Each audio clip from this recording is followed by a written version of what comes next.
Whistleblower programs or ethical hotlines or ethical reporting are mechanisms used by most major companies to ensure that there is in place a system whereby staff can report instances which they believe may breach the company's code of ethics or code of conduct, whether that breach is one of accounting improprieties, financial irregularities, sexual harassment, racial harassment, or bribery and corruption.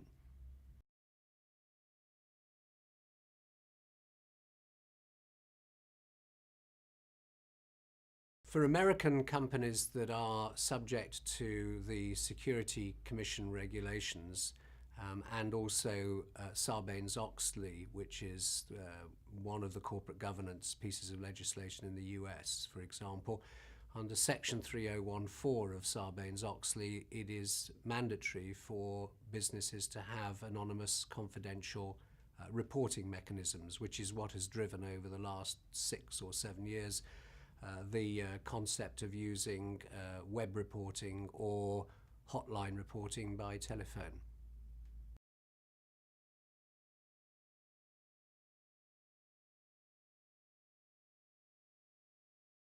If a company has got to comply with, say, the Foreign Corrupt Practices Act, which is a US piece of legislation which has a very similar impact to the UK Bribery Act, which comes into force on the 1st of July 2011, it's going to put in place some sort of hotline or reporting mechanism to enable members of staff or agents or others to report concerns.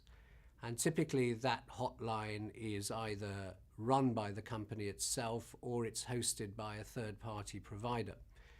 And that then triggers quite a lot of compliance requirements because, let's face it, the report is likely to contain personal data that identifies an individual who is suspected of harassment or is suspected of taking a bribe or is suspected of cooking the books.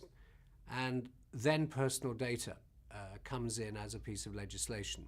And so the worst thing that a company can do is to roll out a whistleblower program and not have thought about how this affects individuals' rights under data protection legislation, or indeed whether they should have notified to a regulator the fact that they have got a whistleblower program in place and that perhaps they're using a third-party provider who may be located in the country outside the EU. So there's a whole range of risk issues by simply trying to put in place a reporting mechanism on a one-size-fits-all basis.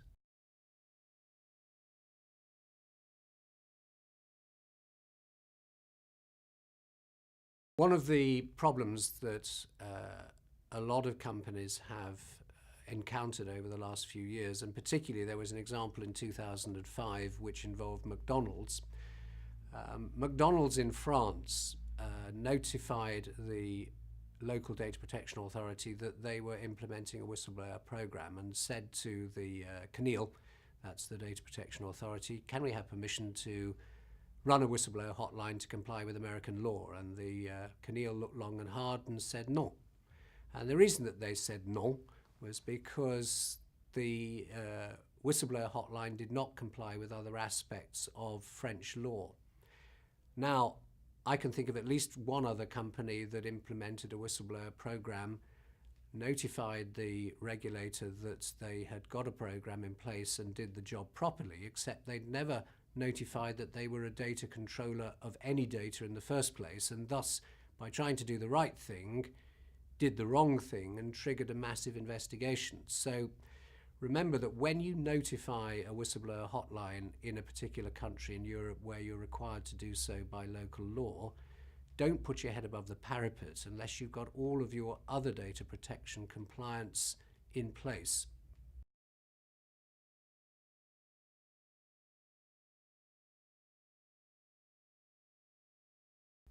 Because inevitably the content of a whistleblower report may contain personal data, this of course triggers the general requirement that you can't transfer personal data outside the EU to a third country unless you've got certain protections in place. So it is necessary to check that you can transfer to third countries, that perhaps you've got safe harbour in place, the EU-US safe harbour solution, or you're using binding corporate rules, or you're using model clauses, and that you've notified the regulator that you intend to transfer data outside. Otherwise, there's breaches, there's investigations, and potentially fines for not complying with local law when you try to transfer the data to a third country.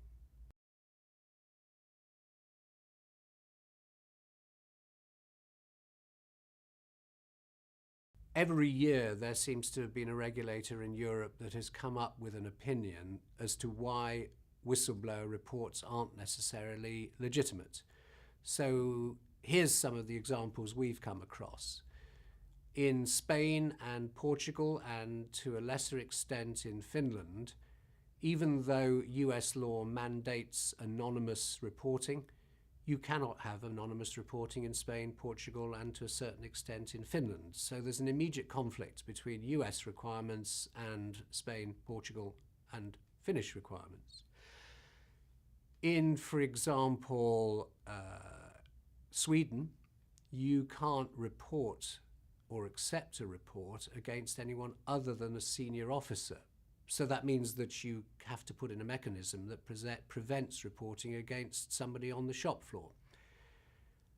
Not necessarily a legal issue, but for example, in France, it's just not perceived as something you would do by an individual to blow the whistle on your fellow. And that's an historical issue. If you think back to the Second World War and Vichy France, where the Nazi occupiers expected people to collaborate, if you blew the whistle and you did it anonymously, you were deemed to be a collaborator and you were not looked on favourably by your French colleagues. And so there is still that innate uneasiness by the French to ever report on somebody. There's obviously some other issues in countries where, for example, you can have a whistleblower program, but it only must be against accounting and financial irregularities and bribery. So you can't have whistle reporting on, say, sexual harassment or bullying or racial harassment. So there is no one-size-fits-all for a multinational that tries to do a one-size-fits-all policy.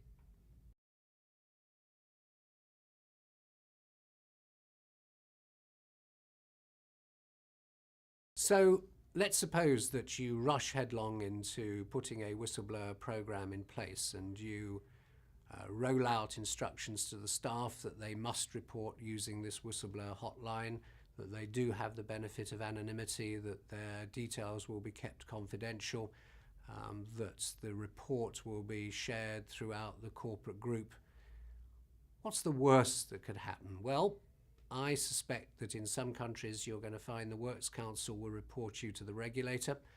A former employee that has been the subject of an investigation will report you to the regulator, or somebody may go to the press, but in any event, the word will get out. The regulator will come in and carry out an audit. The regulator may stop you actually doing business by saying all of your databases will be frozen until we get to the bottom of this. You will be named and shamed. You will have loss of profit and you will have downtime. They might find that your whistleblower program is not compliant. They may find that you have no compliance whatsoever. And then what starts as one non-compliance issue becomes a major investigation, not only as a naming and shaming, but then causes you to lose brand, causes you to lose share price, causes you to then be on the radar with the same regulator for future irregularities. And if it was done blatantly or negligently or recklessly, could trigger liability for the company. That's both civil liability as well as criminal and civil liability for the key directors and officers, which can in some countries carry fines of up to £500,000 sterling, for example, in the UK, and in other countries can include prison sentences.